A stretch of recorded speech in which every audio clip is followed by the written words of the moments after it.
father and daughter relationship nina Angel Colmenares at Angel Locsin.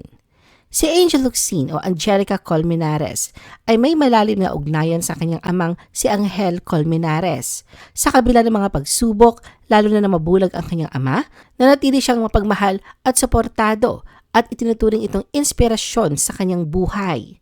Sa isang panayam, ibinahagi ni Angel ang pagnanais niyang suklian ang sakripisyo ng kanyang ama na ibinigay ang lahat para sa kanila. Ayon sa kanya, anuman ang makakapagpasaya sa kanyang ama, nais niyang ibigay ito bilang pasasalamat sa pagmamahal at pagsisikap nito upang mapaligaya siya noong bata pa siya.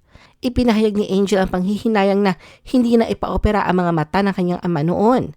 Isa rin ito sa dahilan kung bakit siya nanatili sa showbiz upang makapag-ipon para sa operasyon ng kanyang ama.